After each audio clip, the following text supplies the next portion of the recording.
Hello everybody, as the typewriter has shown, today I'm going to be sharing my favorite movies about writers. I am so excited to make this video because these are genuinely always my favorite movies. I am obsessed with these. This video is in collaboration with PBS celebrating their new documentary series, Hemingway. This is a 3-part, 6-hour-long look at Ernest Hemingway's life. His triumphs, his adventures from birth to death, looking at his works, but also looking at his limitations, looking at his shortcomings, looking at what it is he did, why he did it, and why ultimately it ended so tragically. Hemingway was such an explorer, and binging this show right now, which is available for free, you can watch the whole thing for free on the PBS app, but watching this right now has been such an escape because he was such an explorer, he was such a traveler. His time that he lived in Paris and just all of his travels, I've just binged it. I loved it, and it was what inspired this video. I was like, I need to tell everyone about this, but also tell everyone about all these other movies that I love about writers. It is so exciting to get to learn about all of the quirks and the little eccentricities and the small life moments that happened to these writers that we all know about, but do we actually know them? So check it out down below, and now let's jump into some fictional movies. I'm also so excited that we're in this new corner of my office. Guys, I've been working so hard on my office, and it is becoming an actual paradise for me. So I am going to be doing a video showing you the office soon, showing you the renovation of this room, but this corner gives you a good feel for what I'm going for. Okay, so the first movie I want to talk about is my favorite movie. It's just one of my favorite movies of all time, Midnight in Paris. Of course, you're not surprised. Also, giant Hemingway connection with this movie. Hemingway is a character in this movie. I am going to do the big giant star of Woody Allen directed this and wrote this film. So if you don't want to support Woody Allen, obviously skip this one. But when it comes to movies and boycotting movies, I find that really controversial because it's not just Woody Allen who worked on this movie. There's literally hundreds of other people who worked so hard on this movie and made such a beautiful piece of art. And there are definitely ways you can watch this without helping Woody Allen. That aside, this is a movie about, oh God. It's so funny. This is a movie about Gil Pender, who is an American writer who has traveled to Paris with his fiance and her parents because her father is like doing a business trip and they've tagged along. This is sort of like a midlife crisis, I guess, like third of the way of your life crisis, because, you know, he's done a lot of the things that have got him success. He's a screenwriter, he has a fiance, things are going pretty well in his life, but he isn't really happy. He wants to write a real novel. And he feels like he's never given real literature a try. That's like a line in the movie. You can see how many times I've watched this. So one day he's walking through Paris, he gets in a car, and it takes him to the 1920s.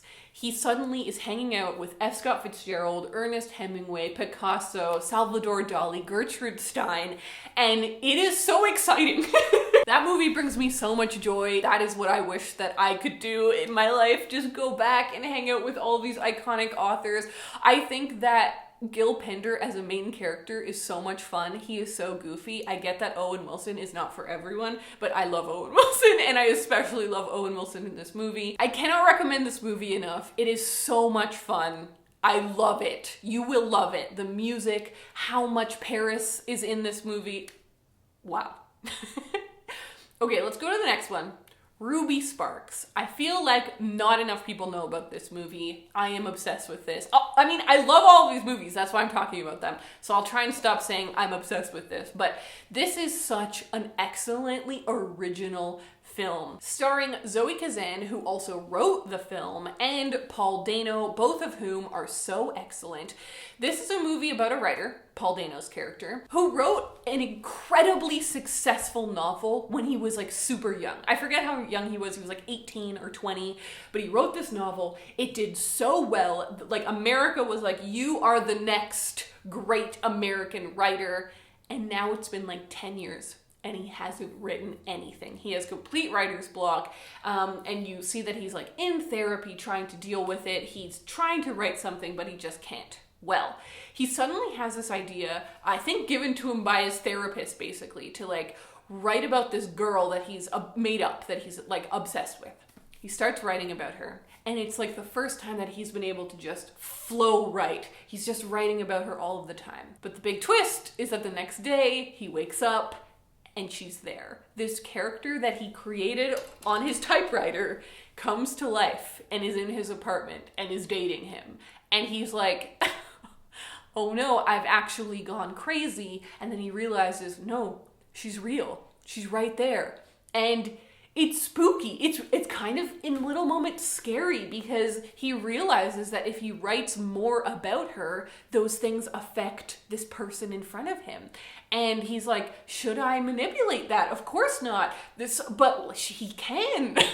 It is such an interesting story about the power of creativity and imagination, but also how much you let that influence your life. Guys, watch it. It's so interesting. And there's like this huge climactic scene that is so scary and stressful and good. Whew. Okay, the next one, another one I don't think enough people have watched because I never hear anybody talking about this movie, and it is Paterson, starring Adam Driver and directed by Jim Jarmusch, who also does one of my other favorite movies, Only Lovers Left Alive. That's not a movie about writers, although there is a big writer in that movie, but that's besides the point. Paterson. Paterson stars Adam Driver, who you all love. We all love Adam Driver. He plays a bus driver who is a poet, but he's not like a published poet. He's not a successful poet or anything. He's just a poet. He's just a writer who happens to be a bus driver. It is such a slow burn.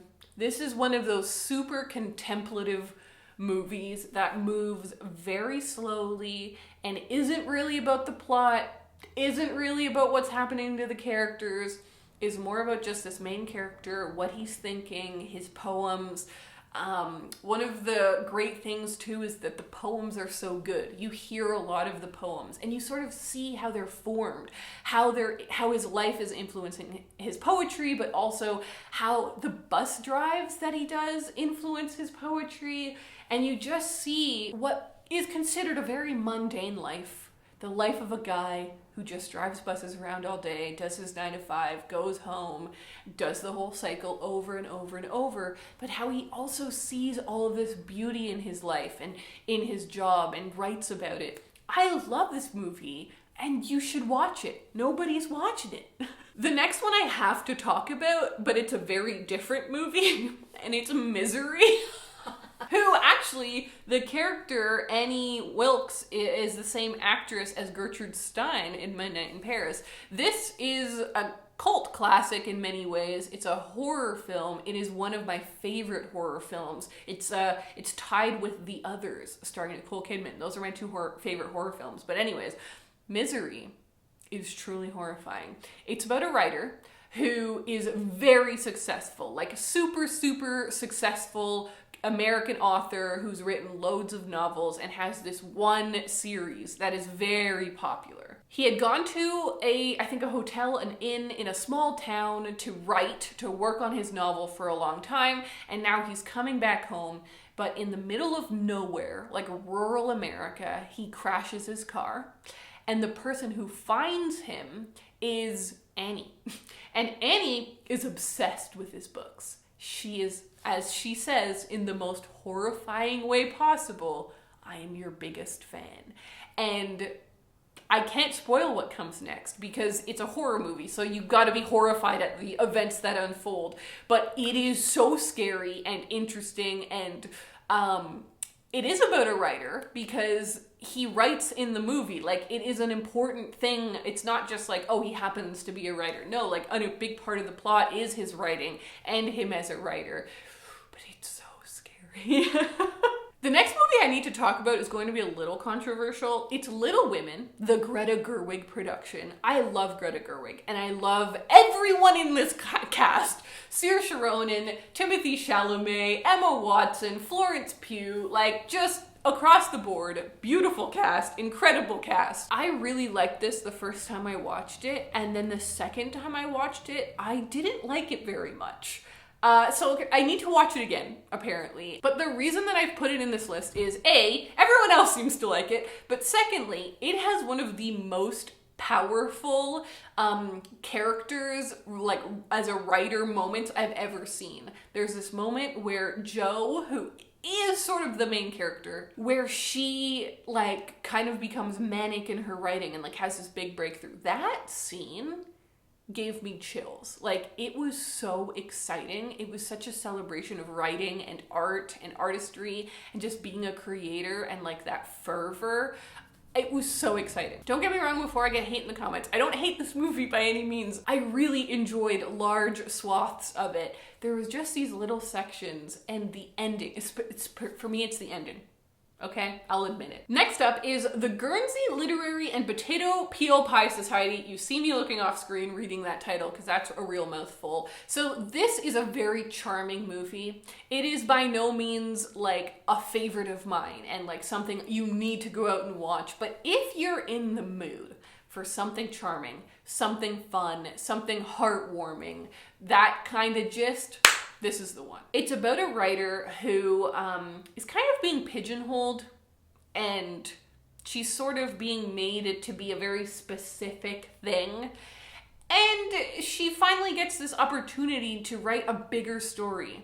And she meets this community of a book club, and she gets to know these characters, and she's writing about them, but also it's about the relationships she forms there, the story she's writing. It was really sweet. I recommend it.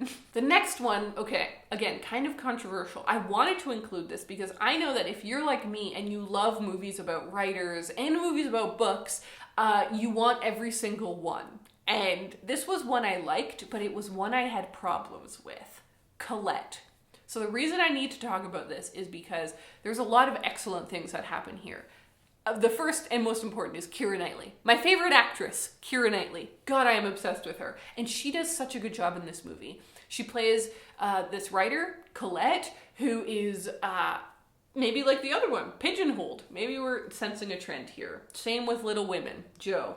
She marries a successful writer and basically is ghostwriting his books. And it's about how she comes out of her shell to have her own independence, her own identity as her own writer, Colette. Keira Knightley does such a good job of like going from that really meek and mild character to this really independent and forward-thinking writer. But the thing for me was, I just think that the script wasn't 10 out of 10. It jumps around so much. They clearly tried to pack so much into this story, and I just think that it needed some tuning. It jumps so much through time that I found it a little confusing to follow at times. But like, the settings are beautiful, the acting is beautiful, the costumes are 10 out of 10. So if you like a period piece, you gotta try it out at least. But go in mind knowing that you a little bit of a concession there. I honestly could do another whole video about great movies about books. So let me know if that's something you want to see. We have reached the end of this video. Thank you so much for watching. Once again, check out the new Hemingway documentary, link down in the description for free. Check it out, support the channel. Thank you so much to PBS for sponsoring this video. Let me know down below your favorite movies about writers because I will watch them. I have watched way more than these, but these are my favorites, so I'm always down to find a new favorite. I really hope you enjoyed this video, and I will see you in my next one. Bye.